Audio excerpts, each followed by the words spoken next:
Welcome to RS classes. Today I am going to tell about the civil disobedience movement. Civil disobedience, also called passive resistance, the refusal to obey the demands or commands of a government or occupying power without resorting to violence or active measures of opposition. Civil disobedience is a symbolic or ritualistic violation of the law rather than rejection of the system as a whole. While the non-cooperation movement was launched to remedy the wrongs of the Government of India Act 1919, the civil disobedience movement was launched as an attempt to attain Purna Swaraj. Gandhi's civil disobedience was inspired by American transcendentalist Henry David Thoreau's famous essay Civil Disobedience he read while he was in prison. On 31st January 1930, Mahatma Gandhi sent a letter to Viceroy Irwin stating and imposing 11 demands. Among all the demands, the most stirring of all the demands was to abolish the salt tax that is consumed by the rich and the poor. The demands were needed to be fulfilled by 11th March or else the Congress will initiate a civil disobedience campaign. The 11 demands of Mahatma Gandhi were: first, reduced expenditure on army and civil services by 50%. Second, to introduce total prohibition. Third, carry out reforms in criminal investigation department. Fourth, change Arms Act allowing popular control of issue of firearms license. Fifth, to release political prisoners. Sixth, accept postal reservation bill. Seventh, reduce rupee sterling exchange ratio. Eighth, introduce textile protection. Ninth, reserve coastal shipping for Indians. 10th, reduce land revenue by 50%. And 11th, abolish salt tax and government salt monopoly. The then Viceroy Lord Irwin was hardly concerned by the threat of a salt protest, and the government did nothing to prevent the salt march from taking place. Indians had been making salt from seawater free of cost until the passing of the 1882 Salt Act that gave the British monopoly over the production of salt and authority to impose a salt tax. It was a criminal offense to violate the salt. The salt tax accounted for 8.2% of the British Raj revenue from tax, and Gandhiji knew that the government could not ignore this. Gandhiji informed Lord Irwin of his plan on 2nd March 1930, and on 12th March 1930, Gandhiji set out from Sabarmati with 78 followers on a 241-mile march to the coastal town of Dandi on the Arabian Sea. Sarojini Naidu joined him on the way.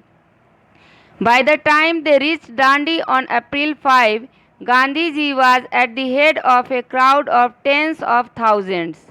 Gandhiji spoke and led prayers, and early the next morning on 6th March 1930 walked down to the sea to make salt. There Gandhiji broke the salt law. It was illegal for anyone to make salt as it was a government monopoly. Gandhi defied the government by picking up a handful of salt which had been formed by the evaporation of sea. The defiance of the salt law was followed by the spread of civil disobedience movement all over the country. Making of salt spread throughout the country. In the first phase of the civil disobedience movement, it became a symbol of the people's defiance of the government. In Tamil Nadu, C. Rajagopalachari led a march similar to the Dandi march from Tiruchirappalli to Vedaranyam. On 21st May 1930, the poet Sarojini Naidu with Manilal Gandhi led 2,500 marchers on the Darshana salt works in Gujarat, some 150 miles north of Bombay. Several hundred British-led Indian policemen met them and viciously beat the peaceful demonstrators. Over 300 satyagrahis were severely injured and 2 killed in the brutal lathi charge by the police.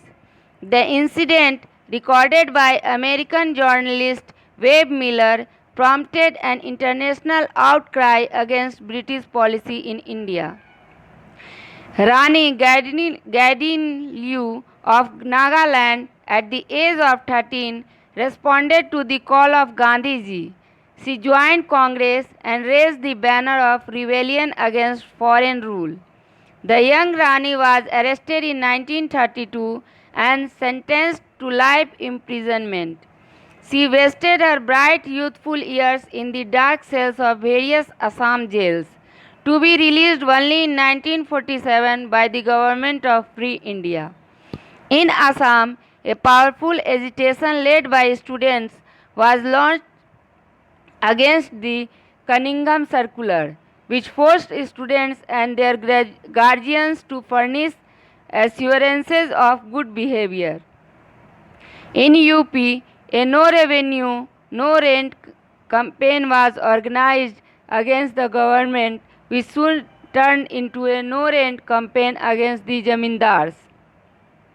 Jawaharlal Nehru played an important role in organizing the no revenue, no rent campaign.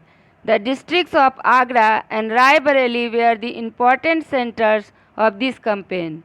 The movement also popularized a variety of forms of mobilization like Prabhat Fairies, Patrikas, and magic lanterns. K. Kelappan led a march in the Malabar region from Calicut to Payannarur. In Peshawar, the Satyagraha was organized and led by Khan Abdul Ghaffar Khan. In April 1930, he was arrested. Khan's followers, called Khudai Khidmatgars, whom he had trained in Satyagraha, had gathered in a marketplace called the Kissa Khwani Bazar.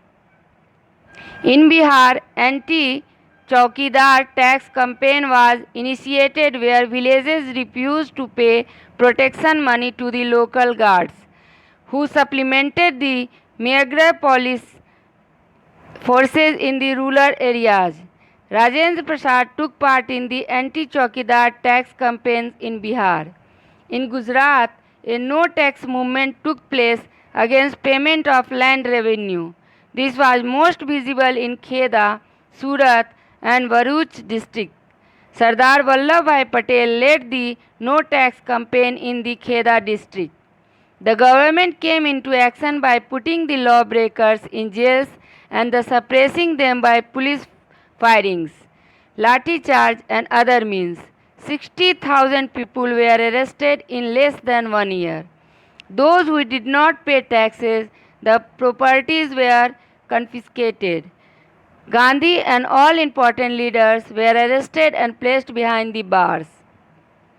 After a lot of vacillation, the government finally ordered Mahatma Gandhi's arrest on May 4, 1930, when he announced his resolve to lead the raids on Dharsana salt works.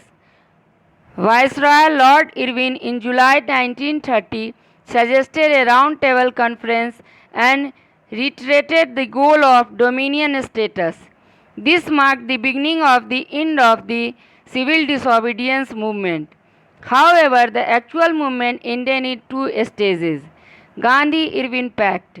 In order to lay the groundwork for the round-table conference to be held in England, Mahatma Gandhi entered into fortnight-long discussions with the Viceroy Lord Irwin, which culminated on 5th March 1931 in the Gandhi-Irwin Pact, signed by Gandhi on behalf of the Congress and by Lord Irwin on behalf of the British India government.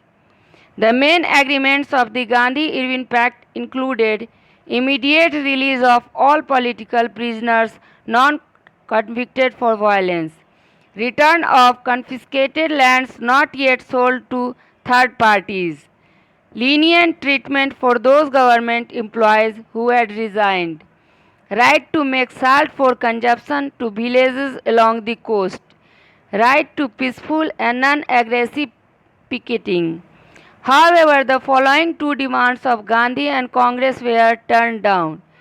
Demand for a public inquiry into police excesses, commutation of the death sentences of Sardar Bhagat Singh, Rajguru, Sukhdev and other political prisoners. The Congress, on its part, agreed to discontinue the civil disobedience movement and also participate in the second round table conference to be held in London. In August 1931, Mahatma Gandhi set sail for London to attend the second round table conference. Meanwhile, in India, Lord Irwin was replaced by the reactionary Lord Wellington as the Viceroy.